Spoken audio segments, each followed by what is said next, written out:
warahmatullahi wabarakatuh. Alhamdulillah alladzi an'ama alaina ni'am. Segala puji bagi Allah Jalla Jalaluh yang memberikan nikmatnya kepada kita. Semua kenikmatan itu dari Allah. Wa ma bikum min ni'matin faminallah. Tidak ada satupun nikmat yang ada pada diri kalian melainkan itu anugerah Allah. Tugas kita mensyukuri nikmat tersebut. Walaupun kebanyakan manusia yang diingat bukan nikmat, tapi petaka dan musibah yang menimpa.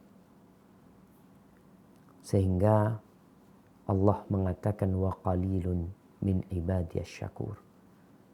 Sedikit dari hambaku yang pandai bersyukur. Sedikit.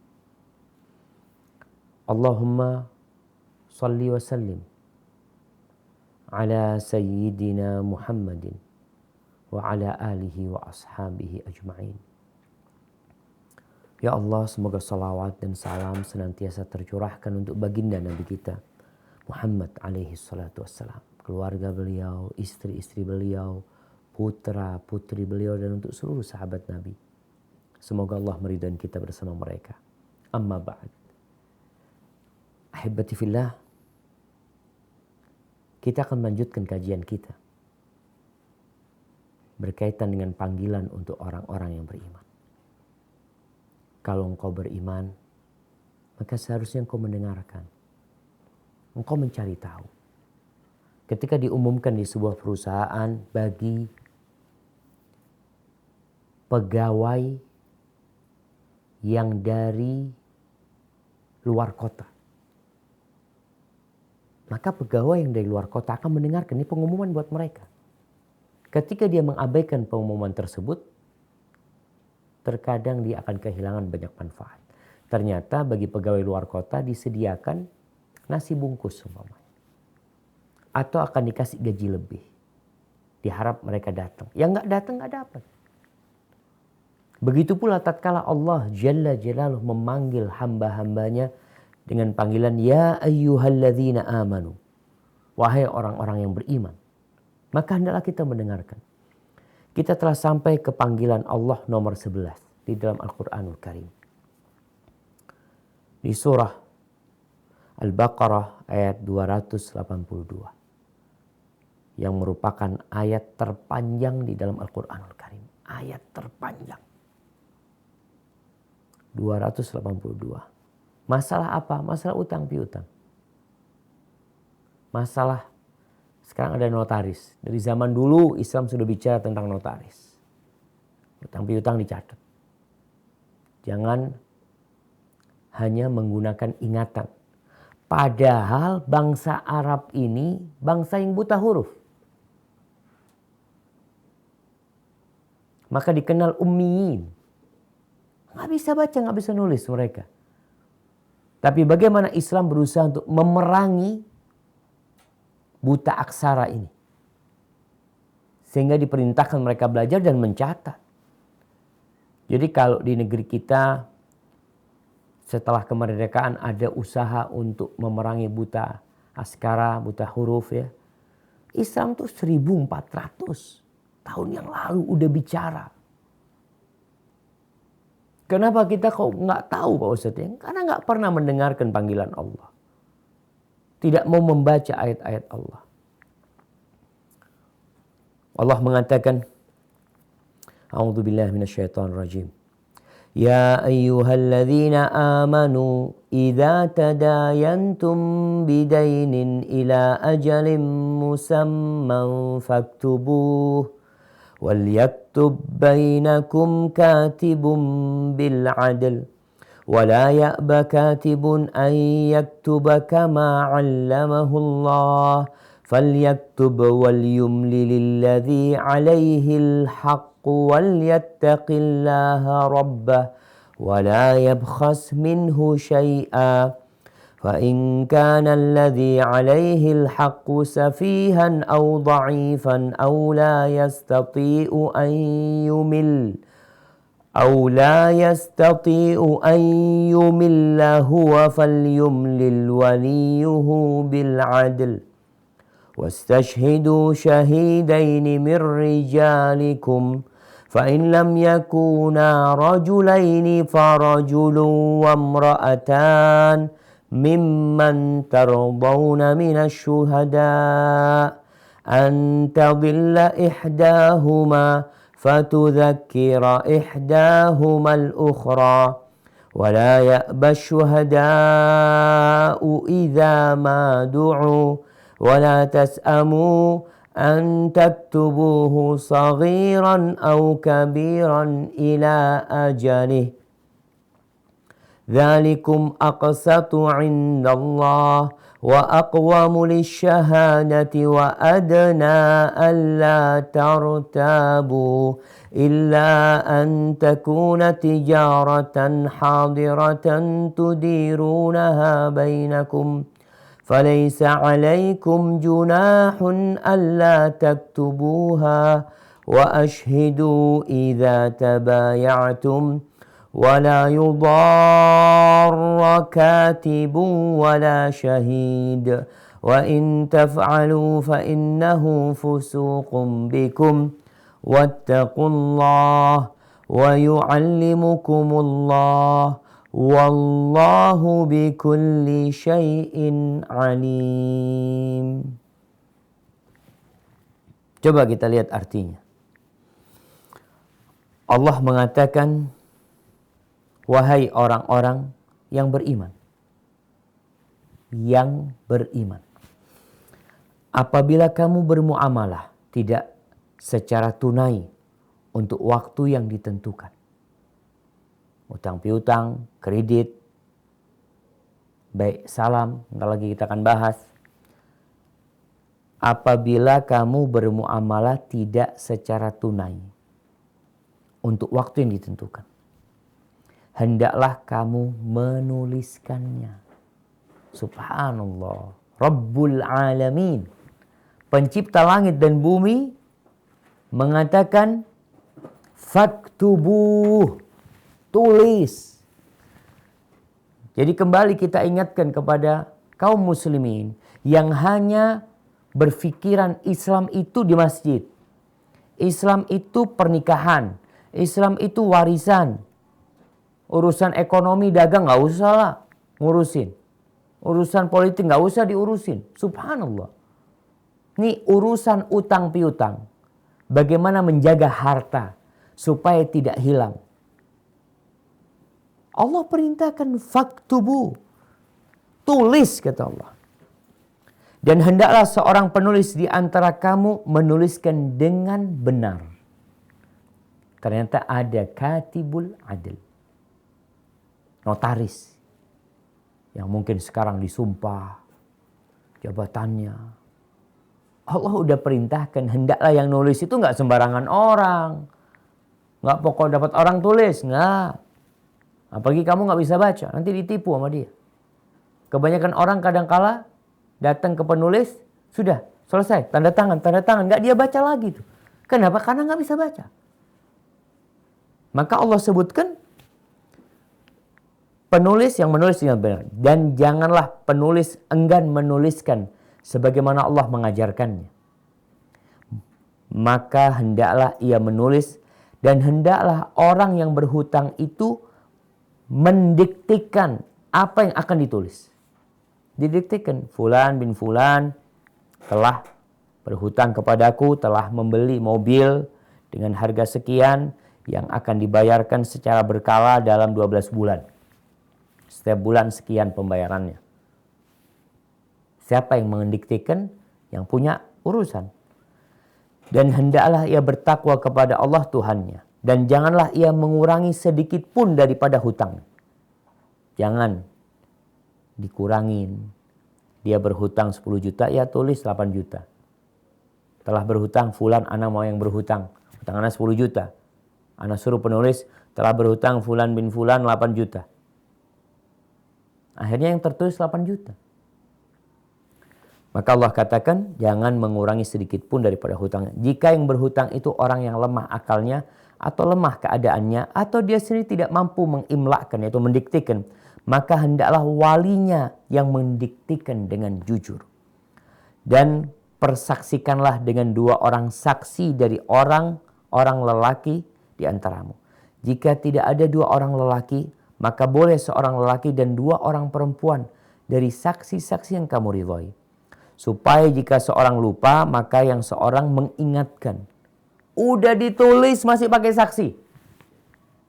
Bisa bayangin. Saksinya ditentukan, nggak sembarangan. Saksi yang adil juga, yang jujur. 2 laki atau 1 laki, 2 perempuan. Dan disebutkan dari saksi-saksi yang kamu ridhoi. Nggak semua saksi tentunya. Supaya jika seorang lupa, maka yang seorang mengingatkannya. Janganlah saksi-saksi itu enggan memberi keterangan apabila mereka dipanggil. Saksi dipanggil, kalau kita sekarang di pemerintah kita ada pemanggilan saksi dari pengadilan, saksi tidaklah datang. Jangan alasan ini itu macam-macam karena takut saksi akhirnya naik jadi tersangka. Dan janganlah kamu jemu menulis hutang itu, baik kecil maupun besar, sampai batas waktu membayarnya. Yang demikian itu lebih adil di sisi Allah dan lebih menguatkan persaksian dan lebih dekat kepada tidak menimbulkan keraguanmu. Tulislah muamalahmu itu, kecuali jika muamalah itu perdagangan tunai yang kamu jalankan di antara kamu. Maka tidak ada dosa bagi kamu jika kamu tidak menulisnya. Kalau tunai nggak perlu tulis. Atau nggak harus ditulis. Dan persaksikanlah apabila kamu berjual beli. Nggak ditulis tapi, nggak apa-apa nggak ditulis tapi tetap ada saksi. Allah perintahkan. Dan janganlah penulis dan saksi saling sulit menyulitkan. Jika kamu lakukan yang demikian, maka sesungguhnya hal itu adalah suatu kefasikan pada dirimu. Dan bertakwalah kepada Allah. Allah mengajarmu. Allah akan kasih ilmu. Bertakwa kepada Allah, Allah akan ngajarin kamu. Di sini di antara sarana menuntut ilmu adalah bertakwa kepada Allah. Orang yang bertakwa kepada Allah, kadang-kala dia nggak tahu, nggak bisa jawab satu permasalahan. Allah bukakan buat dia ketika dia bertakwa kepada Allah. Dan Allah mengetahui segala sesuatu. Baik. Syekh Abu Bakar Al-Jazairi dalam kitabnya Nida'atul Rahman li Ahli Iman, beliau menyebutkan bagaimana Islam ini menjaga harta. Seorang muslim bukan berarti mengabaikan dunianya. Karena dunia ini jembatan menuju akhirat. Dunia ini sering disebut mazra'atul akhirah. Ladang menuju akhirat. Di antara bekal untuk ke akhirat itu harta. Kok bisa Ustaz? Kan amal Ustaz. Iya. Banyak amalan yang perlu harta. Zakat, dia orang yang punya harta. Nikah, orang yang mampu, yang punya duit. Haji yang mampu. Berjihad, yang punya bekal juga. Jadi banyak amalan yang memerlukan harta. Sehingga qiwamul hayat, tonggak kehidupan ini nggak bisa dipungkiri itu harta. Salah satunya tentunya. Maka Allah katakan di surat An-Nisa ayat 5, "Wala tu'tus sufaha amwalakumul lati ja'alallahu lakum qiyama." Kalian jangan berikan harta kalian itu kepada orang-orang bodoh. Di mana Allah telah menjadikan harta ini qiyaman bagi kalian, tonggak untuk kehidupan kalian. Allah jamaah. Nggak boleh kita kasihkan harta kepada orang kemudian digunakan untuk hal-hal yang negatif. Anak-anak kita kasih duit. Anak pernah rasakan. Anak kasih anak 20.000 waktu itu. Nih, abah kasih hadiah 20.000. Subhanallah jamaah. Dia berangkat ke toko sebelah. Duit habis 20.000 beli mainan yang nggak ada gunanya. Beli makanan yang kadang-kala bikin penyakit buat dia. Pulang ke rumah, duit habis, mainan rusak, jadi batuk dia. Karena anak-anak gak paham. Mana yang bermanfaat dan mana yang tidak bermanfaat. Ada yang dewasa. Orang tua kasih duit kepada anak yang udah dewasa. 1 juta. 10 juta. 1 miliar. Kalau anaknya narkoba, habis itu duit. Nggak ada gunanya. Maka Allah sebutkan jangan kasih. Allah atur tentang bagaimana menyalurkan harta ini. Kembali anak ingatkan kepada setiap muslim. Panggilan-panggilan Allah ini. Subhanallah. Untuk urusan dunia dan akhirat. Islam mengatur urusan dunia dan akhirat. Ketika ada orang yang ingin memisahkan antara agama dengan dunia, gimana? Agama diturunkan oleh Allah untuk ngurusin urusan dunia. Supaya bisa sampai ke negeri akhirat. Terus kalau dipisahkan, oh enggak, agama ini hanya untuk di masjid. Gimana urusan pasar? Gimana urusan di kantor?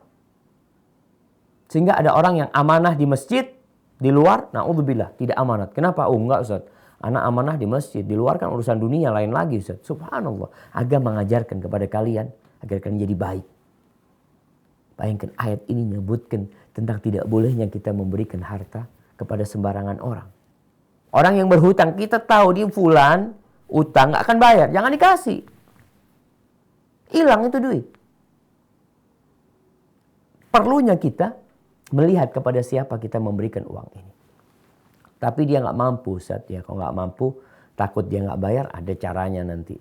Suruh pakai jaminan dia. Apa jaminan dia? Ambil duit kita. Kita gak ingin duit kita hilang. Kemudian, sebelum bicara tentang hukum utang. Hukum utang piutang dalam ayat yang baru saja kita bacakan di Al-Baqarah 282. Ana ingin mengingatkan agar kita berusaha untuk tidak berhutang. Kenapa hutang ini hamun bil lail wa dhullun bin nahar? Hutang itu adalah kegundahan di malam hari dan kehinaan di siang hari. Kita bisa melihat bagaimana hinanya orang ketika ditagih hutang. Yang datang debt collector, hitungin di rumahnya, bawa banyak orang.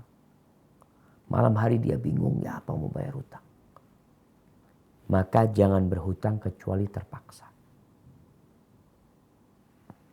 Atau kebutuhan yang mendesak. Yang kedua, Rasul SAW itu berlindung dari hutang. Antum pun berlindung dari hutang. Allahumma inni a'udzubika minal ma'thami wal maghram. Ya Allah, aku berlindung dari dosa dan hutang. Karena hutang itu mengantarkan antum kepada dusta dan mengantarkan antum kepada ingkar janji. Sifat-sifat munafik akhirnya antum ambil semua gara-gara hutang. Nabi berlindung dari hutang. Yang ketiga, buat yang berhutang, niatkan akan membayar hutang tersebut. Niat. Bukti niat, ya antum tidak kabur kalau ditagih.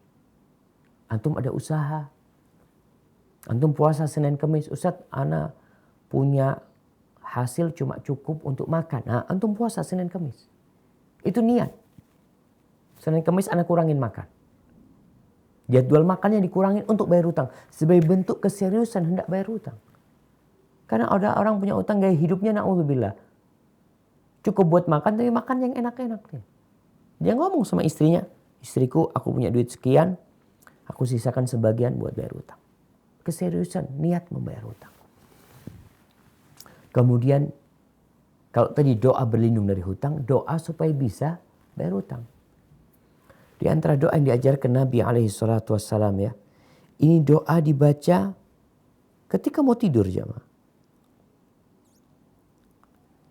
Di akhir hadis ini, Rasulullah SAW mengatakan, Allahumma iqdi anna ad-dain wa aghnina minal faqr. Yang Allahumma rabbas samawati sab wa rabbal arshil azim. Ya, hadis yang diriwayatkan Imam Muslim.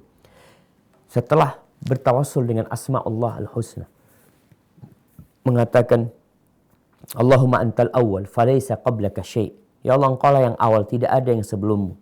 Wa antal akhir falaysa ba'daka syai'. Engkau lah yang terakhir, tidak ada yang sesudahmu. Wa anta dhahir falaysa fawqaka syai'. Engkau lah yang zahir, yang nampak, tidak ada yang di atasmu ya Allah.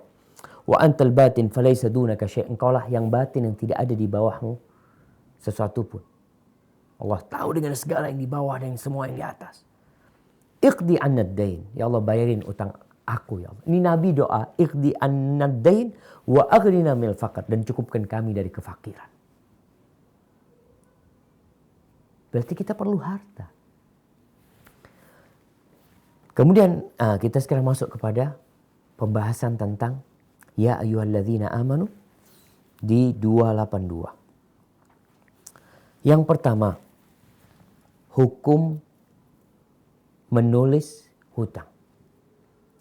Di sini dianjurkan menulis hutang itu kalau memang pembayarannya lebih dari 3 hari, maka dianjurkan untuk ditulis. Soalnya kalau 3 hari, ya nggak akan lupa insya Allah. Masih dekat waktunya. Akan tetapi, tetap ada anjuran nulis jamaah. Karena ada orang, bukan masalah lupa, tapi dia ingkar tidak mau bayar. 3 hari kita datang, enggak, Anda nggak berhutang, jangan main-main lah. Tapi biasanya jarang lah. Kalau waktunya sangat dekat, biasanya dia tidak akan lupa dan mengingkarinya, menafikannya agak sulit. Jadi ini perintah Allah.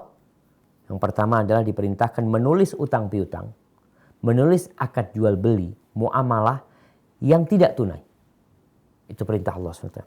Yang kedua, di sini ada anjuran bai'us salam. Muamalah yang tidak tunai. Bai' salam ini adalah jual beli yang pembayarannya di depan. Jadi kan kalau kita jual beli kredit, itu barangnya di depan, pembayarannya yang tertunda. Kalau bai' salam ini kebalikannya. Pembayarannya di depan, barangnya terakhir nanti.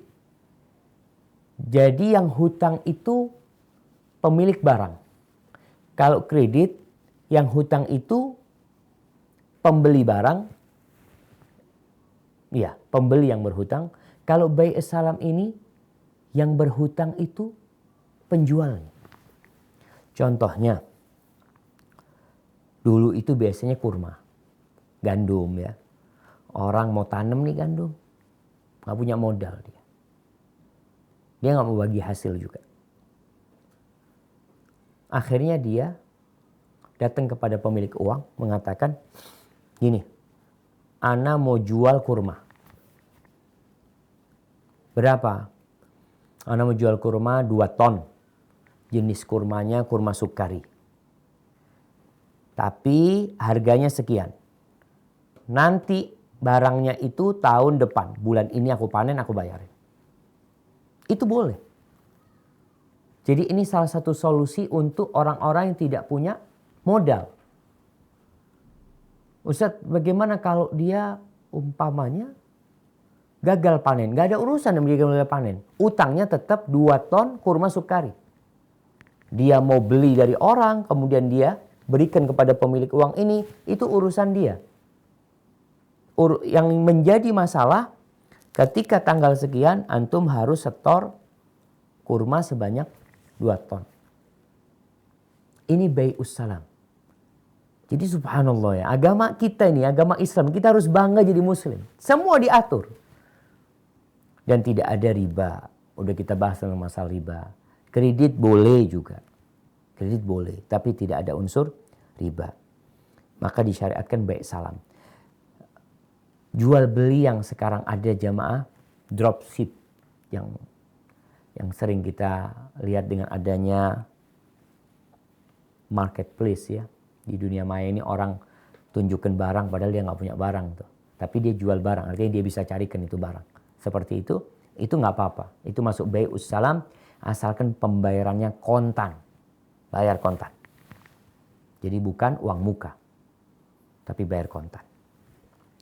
Rasulullah sallallahu alaihi wasallam mengatakan man aslafa fi tamrin falyuslif fi kailin ma'lumin wa waznin ma'lumin ila ajalin ma'lumin. Barang siapa yang pinjem atau yang dia meminjamkan kurma, jual beli tadi salam. Tapi kurma. hendaklah kata Nabi SAW dia melakukan itu dalam timbangan yang diketahui, takaran yang maklum yang diketahui, ke waktu yang sudah dimaklumi. Kurmanya kurma apa? Kurma sukari. Berapa? 2 ton. Kapan? Bulan Ramadan 1440 Hijriah. Oke, siap. Nih duitnya. Dia butuh duit. Boleh. Baik. Yang ketiga,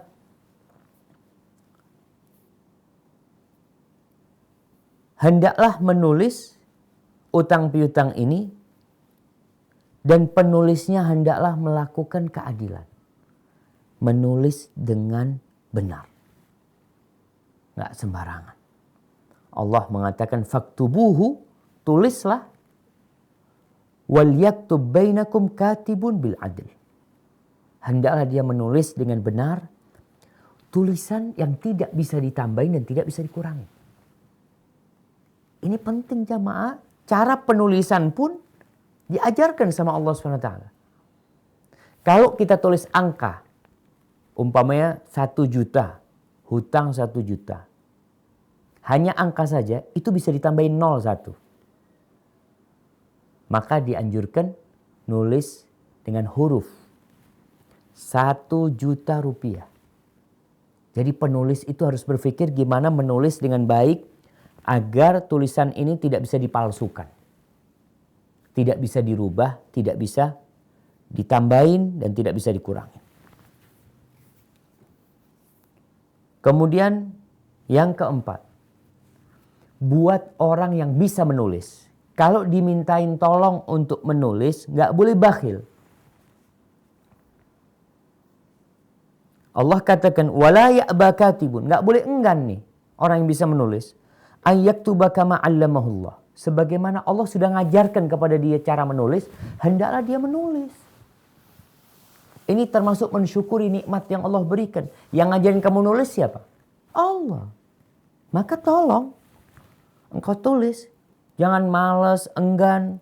Kadang Ustaz malas nulis nggak ada fulusnya Ustaz, umpamanya. Allah kan udah ajarin antum nulis. Sehingga tolong antum tulis. Kemudian hukum yang kelima. Yang mendiktikan itu adalah yang punya kepentingan. Yang mendiktikan. Hendaklah yang mendiktikan ini mendiktikan dengan benar sebagai bentuk pengakuan dia bahwasanya ini memang akad yang sedang terjadi.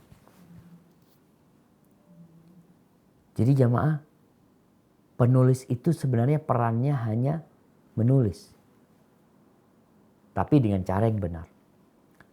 Pendikte, pemilik kepentingan, hendaklah dia yang mengimlakkan. Kemudian di sini Allah melarang dia jangan sampai ngurangin atau nambahin. Jangan sampai merubah. Dia mendiktekan, ya telah berhutang fulan kepadaku.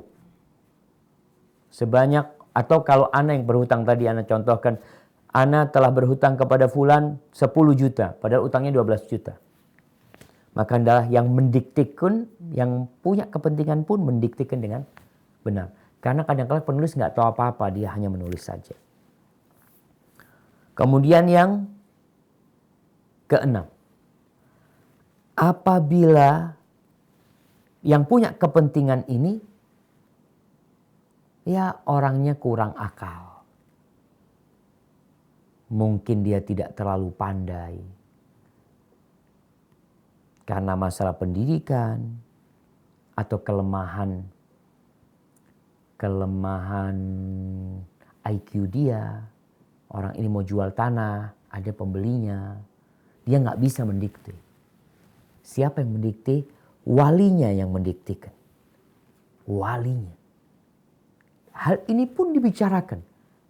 Kalau fulan nggak mampu, sudah tua renta, sudah suka lupa, walinya yang mendiktekan dengan benar. Hukum yang ketujuh, hendaklah ada saksi di atas tulisan itu, akad tersebut. Jadi kalau sekarang bicara akad nikah, yang ana biasa hadiri akad nikah sih, akad jual beli. Pernah lah ana hadiri 1 atau 2 kali, tapi akad nikah lebih sering. Di situ kita lihat ada 2 saksi. Tanda tangan di sana, fulan tanda tangan antum. Bahkan diminta mana KTP-nya. Ditulis dari mana. Kenapa? Suatu saat ketika diperlukan, kita tahu tempatnya di mana saksi ini. Saksinya 2 orang laki-laki, atau kalau nggak ada 2 orang laki-laki, 1 laki-laki dan 2 perempuan. Oh, Islam ini membedakan laki sama perempuan.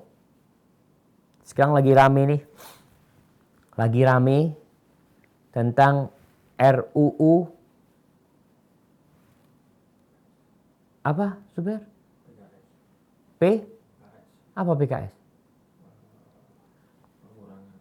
Bukan pengurangan.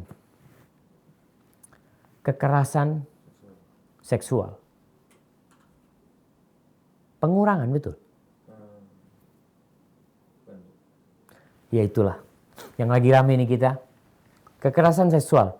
Siapa yang menjadi objeknya? Perempuan. Dan ternyata sebagian perempuan masih tidak mau. Mereka masih menuntut persamaan, kesetaraan. Enggak, engkau tahu engkau lemah. Buktinya dibikin nih khusus buat wanita. Karena yang banyak menjadi korban itu adalah para wanita. Dengan segala keterbatasan dia. Dan Islam memuliakan para wanita. Di sini dibikin 2, nggak 1.